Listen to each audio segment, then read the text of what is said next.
सम्मान्य उपस्थित रीतिकदेव सम्मान्य कर्मी मंडली कल्याणिया माँ मैंने इष्टप्राण गुरु भद्रमंडली साधु सज्जन छोट छोट पिला माने समस्त मोर प्रीति श्रद्धा जय गुरु निवेदन करे। सुरेश भाई सूचना देले आमर श्रद्धेय भीम भाईंकर संचालन रे ये जे लक्ष्मीनारायणपुर उपयोजना केन्द्र तार वार्षिक उत्सव उपलक्षे सत्संग आयोजित होईची। श्रद्धेय भीम भाई एक पूर्ण समर्पित जीवन से मन मन भावुली बालाकाटी श्रीमंदिर प्रति बाली कणारे तांको झाड़ बिंदु मु बढ़ेकि कहूना हूँ वास्तव एबे मध्य से पूर्ण प्राण रे सामान्य इशारा रे से इष्टों लगी सहधर्मिणी संजुमा पिला बापा काम पूर्ण सहायता कर स्वामी काम संजुमा पूर्ण सहायता कर राति 11टा पर्यंत बसी अपेक्षा करी भीम भाई माने आनंद बजार व्यवहृत होता बासन बासन मजा मजी कर सब धुआ देकर बाहर तांकरी प्रचेष्टार तांकरी उद्यम जो उपयोजना केन्द्र तारा जी जन्मदिन में पालन करुचंती परम दयाल रातृचरण रे निवेदन रखे सदैव भीम भाई ताकर परिवार उपस्थित प्रत्येक शांति स्वस्ति आनंदर अधिकारी हंतु यह प्रार्थना। विगत किछि दिन धरी आमे माने बेस पुत्तलिका पूजा करि चली प्रभु गणेश तापरे झियो मानकर भालुकुणी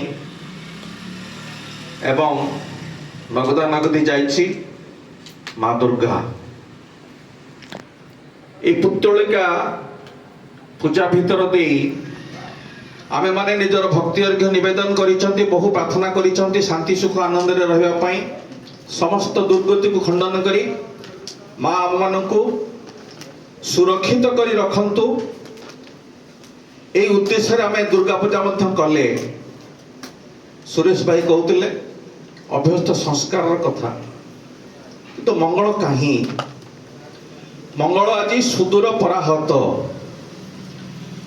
कारीगरटी ईश्वर को उद्देश्य कहूची हे ईश्वर तुम्हें देख मु तैयारी करिथिबा पुत्तलिका गुड़िक तुम्हें तैयारी करिथिबा पुत्तलिका माने भगवान कही देवी देवता कही पूजा करूचंती जो पुत्तलिका को मु तैयारी करिछि माटी रे रंग दे तुम्हें जो पुत्तलिका गुड़ी को तैयारी करिछ मनुष्य बोली कहा जाउछि सेमाने ताकू पूजा करूचंती किंतु तुम पुत्तलिका से मनीष गुड़ाकर अवस्था आज कौन हेछि हसुची ईश्वर को चाहिए पचारुछि कि जे जहां मथारो ये परिकल्पनाटी हेछि निश्चित भाव में से केते द्रष्टा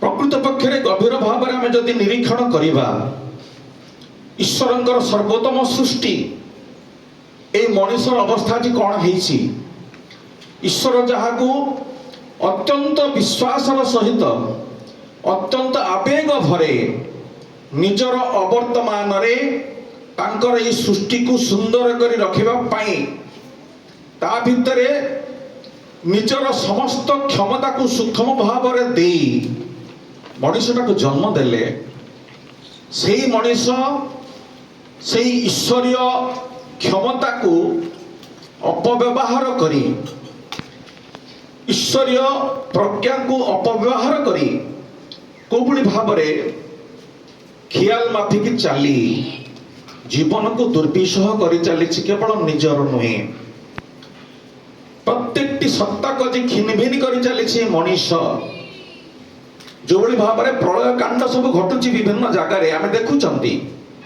मालिका जो कथा कही मीन शनि काटिले प्रलय हम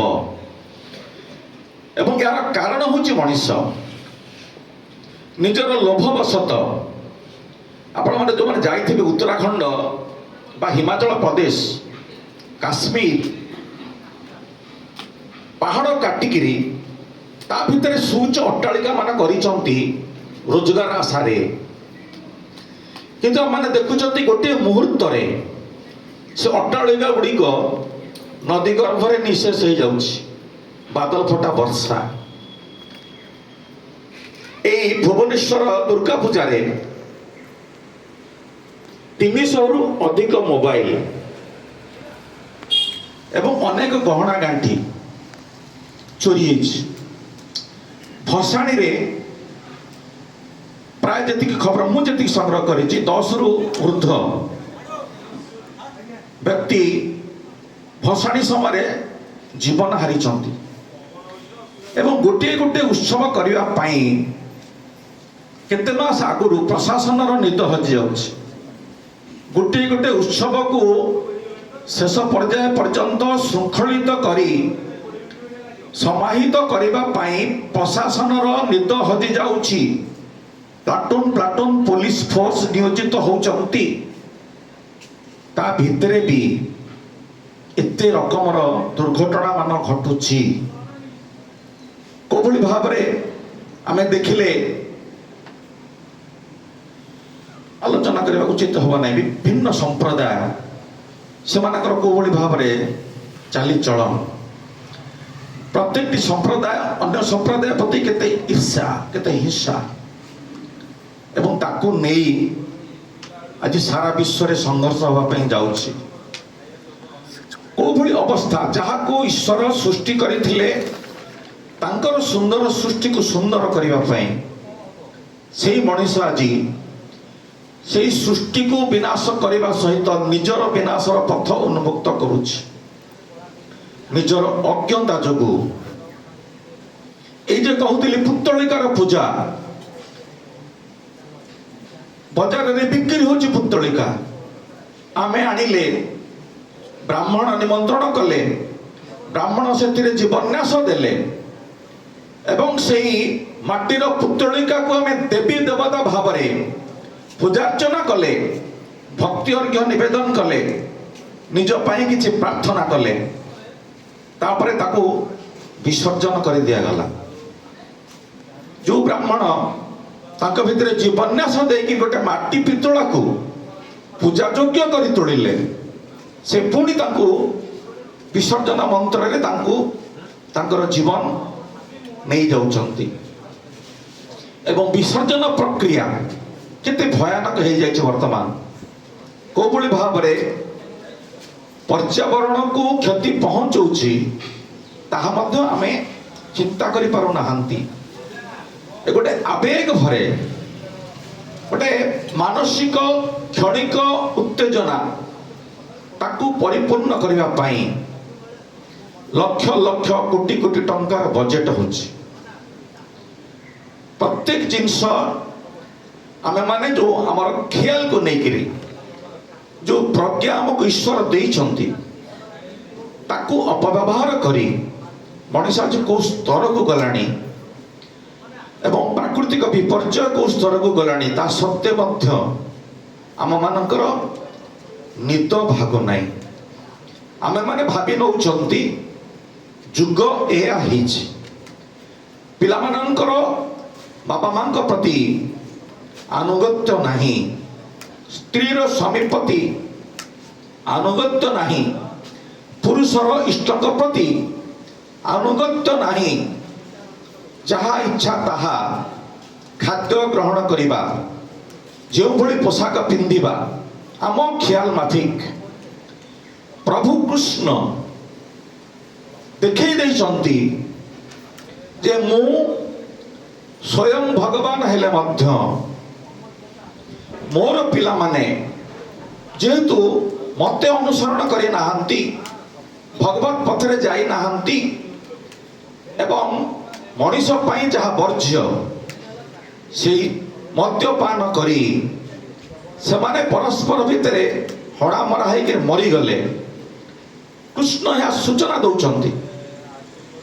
प्रभु राम सूचना दौरान मोर स्त्री भगवान स्त्री हे मध्य नारीर जो धर्म पालन करने कथा जो तीनोटी गार ताको रक्षा करिवो ताको उल्लंघन करी चली गले तेणु रावण हाथ में पड़े मुझे किसी करें ना। प्रभु राम कृष्ण केते पूजा चली किंतु आम भितर ये भावना सृष्टि हो नहीं स्वयं पुरुषोत्तम मध्य विधि विरुद्ध रे जाई पारंती नहीं तांको स्त्री विधि उल्लंघन कले तेणु रावण हाथ में पड़े कृष्णकर पुत्र माने विधि उल्लंघन कले मृत्युवरण कले ये सब जानिबा सत्वे भी आम मानकर चेता पशु ना आमे माने साधारण भाव सामान्यतम भाव निजर पुरुषाकार को प्रयोग करी जो पुरुषाकार ईश्वर दान ताकू प्रयोग करी आमे जदि किछि जागतिक दुनियार ऐश्वर्य किछि हासिल करि दउचंती ताले आमे निजको भाबुचंती ईश्वर एवं सही समय आमे भूली जाउचंती ईश्वरीय नीति विधि जीवनीय नीति विधि भूली जाउचंती। तेणु आज जे मनुष्यर दुरावस्था तार मूल कारण होची ईश्वर जे आमको जन्म देइचंती एवं आमे माने ईश्वर पथरे जीवा पाई जो मैनुअल से देइचंती वेद वेदांत उपनिषद गीता भागवत सत्यानुसरण माध्यम से मैनुअल को आमे अनुसरण करू नाहंती करिवार आवेग नाही आमे माने कपड़ कल्पित भगवान को आमर मन माफिक आमर क्षमता माफिक ताको उपयोग करी ताको व्यवहार करी ताको ठारू किछि हासिल करिवार ए जो बुद्धा अपचेष्टा चलैछंती तारी जोगु आज मनीष भली श्रेष्ठ प्राणीर अवस्था पशु ठारू हीन हो जाइछि। कहूतिली गोटे कथा गाईटीर बाछुरीटी जदि किछि दूर रे चलु थाए गाईटा को गोपाल तार घर को नबा पाई टाणे गाईटा ता बाछुरी की छाड़ी की जाए ना बाछुरी प्रति तार एते ममता एते लोभ काले मो छुआर कौन हो मु ताकू छाड़ी की जीवी नाही गाईटा को जेते पिटिले मध्य टाणिले मध्य शक्ति प्रयोग कले मध्य से जाए नाही। गोटे पशु भितरे केते संतान प्रेम किंतु मनीष आज बहु उच्च शिक्षिता नारी मानक भितरे एभली उद्भट चिंता सब पशि जाइछि स्वामी को छाड़ी संतान को छाड़ी अन्यत्र चली जाउछंती माने ये संतानर लोभ ताकू सामान्यतम भाव अटकई पारु नाही से अन्य पुरुष सहित चली जाउछंती एभली गोटे अवस्था को आमे आसी जाइछंती एवं ए जो परिणाम आमे देखुछंती गोटे कथा आमे कहि दउछंती जुग एमती हेछि किंतु संस्था जे मालिक से किंतु सेतिरे चुप रहती नाही से आसंती जुग जेमती होना कहीं तार निराकरण पाई तात्कालिक अवस्था जो जो निराकरण व्यवस्था आवश्यक से दियंती जो अनुक्रम प्रभु रामचंद्र रावण भली गोटे महाज्ञानी गोटे महा इंटेलेक्चुअल ब्रेन जेतबले इष्ट समर्पित न होई निजर ख्याल को धर्म भाव प्रयोग करिवार अपचेष्टा कला एवं जो माने धर्म साधन करुथिले तांको पई बाधक हैला तांको नष्ट करिया पे चेष्टा कला सेतबले प्रभु आसिले ए धर्म रे हानि घटई थिबा रावण को बद्ध कले एवं द्वापर जुगरे धर्मर ग्लानि हैला बहु इंटेलिजेंट ब्रेन भीष्मक भली धर्म को निज ख्याल माफिक प्रयोग करने आरंभ कले धर्म को से जमती बुझी सेमती प्रयोग करने आरंभ कले ସେତେବେଳେ ଧର୍ମର ଗ୍ଲାନି ହେଲା ଏବଂ ପ୍ରଭୁ କୃଷ୍ଣ ଆସିଲେ ପ୍ରକୃତ ଧର୍ମ ବୁଝେଇ ଦେଲେ। ସର୍ବଧର୍ମାନ ପରିତ୍ୟଜ୍ୟ ମାମ୍ ଏକଂ ଶରଣଂ ବ୍ରଜ। ଯେତେ ଧର୍ମ ଧର୍ମ ବୋଲି ତୁମେ କହୁଛ, ଯୋଉଟା ସୁରେଶ ଭାଇ କହୁଥିଲେ, ଧର୍ମ ନାଁରେ ଅପଧର୍ମ, ତାକୁ ସବୁ ଛାଡ଼ି ଦିଅ। ମୁଁ ଯୋଉଟା କହିଲି ତାକୁ ଅନୁସରଣ କର। ପ୍ରଭୁ କୃଷ୍ଣ ଧର୍ମର ଗ୍ଲାନିକୁ ପ୍ରକୃତ ପକ୍ଷରେ ନିରୋଧ କରି ପ୍ରକୃତ ଧର୍ମ ପ୍ରଚାର କଲେ, ଧର୍ମ ପ୍ରତିଷ୍ଠା କଲେ। କଳିଯୁଗରେ ଆମର ଦୁର୍ଭାଗ୍ୟବଶତଃ ଧର୍ମର ହାନି ହେଇ ଚାଲିଛି, ଧର୍ମର ଗ୍ଲାନି ମଧ୍ୟ ହେଇ ଚାଲିଛି। ଏବେ ବି ଅନେକ ଇଣ୍ଟେଲେକ୍ଚୁଆଲ ବ୍ରେନ୍ ଅଛନ୍ତି ଯୋଉମାନଙ୍କ ମଥାରେ ଉଦ୍ଭଟ ଚିନ୍ତା ଗୁଡ଼ିକ ଆସୁଛି। ଈଶ୍ୱରୀୟ ଧର୍ମକୁ ଅଣହେଳା କରି, ଭ୍ରୂକ୍ଷେପ ନ କରି ନିଜର ଇଚ୍ଛାକୁ ଜବରଦସ୍ତ ସମାଜ ଉପରେ ଲଦି ଦଉଛନ୍ତି। ତାର ଗୋଟେ ବିଶେଷ ନମୁନା ହଉଛି ଝିଅ ପୁଅ ମାନଙ୍କର, ଯଦି ସେମାନେ ବିବାହ ପୂର୍ବରୁ ପରସ୍ପରକୁ ଜାଣନ୍ତି ଭଲ ଭାବରେ, ତାହେଲେ ବିବାହ ବିଚ୍ଛେଦ ହବ ନାହିଁ। ବିବାହ ବିଚ୍ଛେଦକୁ ନହବା ପାଇଁ ପୁଅ ଝିଅ ପ୍ରତ୍ୟେକ ଆଗରୁ ପରସ୍ପରକୁ ଜାଣିବେ ଏବଂ ସେଇଟା ପାଇଁ ସେମାନେ ବ୍ୟବସ୍ଥା କରିଦେଇଛନ୍ତି। ନିଜେ ଏକାନ୍ତରେ ରହିବେ। ପରସ୍ପର ପୁଅ ଝିଅ ବିବାହ ପୂର୍ବରୁ ନିଜେ ପରସ୍ପରକୁ ଜାଣିବା ପାଇଁ ଏକାନ୍ତରେ ରହିବେ। କି ପ୍ରକାର ବିଧି ବ୍ୟବସ୍ଥା! এই যে ব্রেন কম ইন্টেলেকচুয়াল নুহে, এମାନଙ୍କ ভিতরে এইভাবে অবস্থা আসিছি। এবং তারি ভিতরে মধ্য অনেক অଛନ୍ତି ধর্ম জানিଛନ୍ତି কিন্তু প্রয়োগ বিধি জানନ୍ତି ନାହିଁ। ସେଥିପାଇଁ ଧର୍ମର ବିକୃତ ପ୍ରୟୋଗ କରୁଛନ୍ତି। ପୁଅ ଝିଅ ସମାନ, ପୁଅ ଝିଅ ସମାନ ଭଳି ଏକ ଉଦ୍ଭଟ ଚିନ୍ତାଧାରା ବର୍ତ୍ତମାନ ପ୍ରବେଶ କରି ଦିଆହଉଛି ସମାଜରେ। ତେଣୁ ଯୋଉଭଳି ଅବସ୍ଥାରେ ଆମେ ଗତି କରୁଛନ୍ତି, ଏ ମଣିଷ ବଂଶଟା ନଷ୍ଟ ହେଇଯିବ ନିଶ୍ଚିତ ଭାବରେ। ଆମେମାନେ ଯୋଉଭଳି ଭାବରେ ଇତର ପ୍ରାଣୀମାନଙ୍କର ବଂଶ ଲୋପ କରି ଚାଲିଛନ୍ତି, ମନେ ରଖନ୍ତୁ ସେମାନଙ୍କର ଅଭିଶାପର କମ୍ପନ ଇଥର ସ୍ତରରେ ରହିଛି ଏବଂ ସେ କମ୍ପନ ଅଦୃଶ୍ୟ ଭାବରେ ମନୁଷ୍ୟ ଶରୀରରେ ପ୍ରବେଶ କରୁଛି ଏବଂ ମଣିଷକୁ ସାରା ବିଶ୍ୱରୁ ମଣିଷ ସତ୍ତା ଲୋପ କରିବାର ଯୋଉ ପ୍ରକ୍ରିୟା ବର୍ତ୍ତମାନ ଆରମ୍ଭ ହେଇଗଲାଣି। ମଣିଷ ସତ୍ତାକୁ ଲୋପ କରିବାର ପ୍ରକ୍ରିୟା ଆରମ୍ଭ ହେଇଗଲାଣି ଏବଂ ସୂଚନା ମାଳିକା ଯାହା କହୁଛି ଆଗକୁ ଏଭଳି ଅବସ୍ଥା ସୃଷ୍ଟି ହବ, এই ମଣିଷ ମଣିଷ ପରସ୍ପର ଭିତରେ ଏଭଳି ଭାବରେ ମରଣକୁ ଆବାହନ କରିବେ। ଗୋଟେ ଗୋଟେ ଗାଁରେ ଜଣେ ଦି ଜଣ ବଞ୍ଚିବେ କି ନାହିଁ କଷ୍ଟକର କହିବା। ପ୍ରକୃତ ପକ୍ଷରେ ବର୍ତ୍ତମାନ ସମାଜ ସୃଷ୍ଟିକାରିଣୀ ଯୋଉମାନଙ୍କ ଉପରେ ସମାଜକୁ ସୃଷ୍ଟି କରିବାର ଦାୟିତ୍ୱ ଈଶ୍ୱର ଦେଇଛନ୍ତି, ମା ମାନେ